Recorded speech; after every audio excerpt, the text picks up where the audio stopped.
Обвинителите треба сериозно да ги земат предвид индициите за криминал со државните пари и итно да отворат постапки за злоупотребите во буџетот, смета аналитичарот Сотир Костов.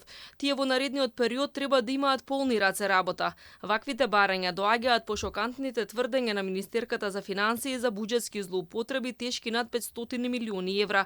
Според Костов, неопходна итна реакција, бидејќи и претходно се укажувало на одредени неправилности, но според него обвинителството било неажурно. За техничкиот премиер Талат Џафери, кој потпишал заклучок на влада за 252 милиони евра за автопатската делница Гостивар Букојчани, дефинитивно смета дека немал ингеренции да донесе таква одлука за време на неговиот мандат. Министерката за финансии Димитриевска Кочовска истакна дека парите не биле планирани и обезбедени во буџетот. Овде не само индици, него има и основани сомневања дека се сторени кривични дела, само треба некој да си ја врши работата, тоа некој е во обвинителството, сега треба да се види своја надлежност, дали е Скопското основно јавно обвинителство или обвинителството за организиран криминал.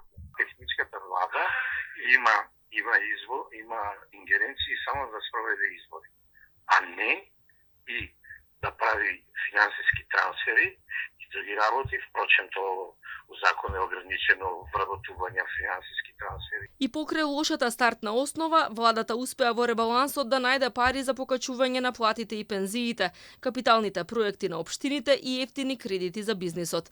Градежниците кои истакнуваат дека во првата половина од годинава ги имале најтешките услови за работа и алармираа за помош, го поздравуваат потегот конечно со ребалансот да не се скратат капиталните инвестиции од 730 милиони евра. Цениме дека новата влада ги има согледано состојбите, сведоци сме дека интензивно се работи и во јавните предпријатија, и во општините, и во министерството, и се надеваме и сме сигурни дека по согледување на состојбите тој ребаланс не е случаен и тој ребаланс ќе биде одлика на сето она што ќе се случува во иднина, во кое што македонските компании ќе бидат оние двигатели на развојот. Експертите сметаат дека парите за кредити за фирмите со 3,25% камата треба да се потрошат за развој на стартап компании кои се високо иновативни и креираат додадена вредност во економијата.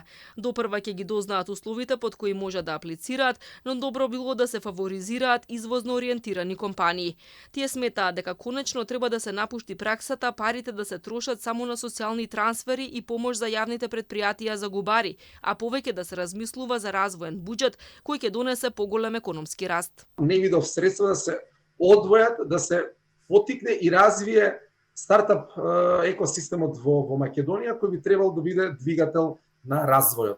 Што значи дека повторно имаме неразвоен буџет, бидејќи најмногу од средствата се одлеваат на плати, на придонеси, на покривање на нефункционални предпријатија, како македонски пошти, железници и слично. Министерката за финансии вчера истакна дека претходната влада го скроила годинешниот буџет врз основа на нереални проценки.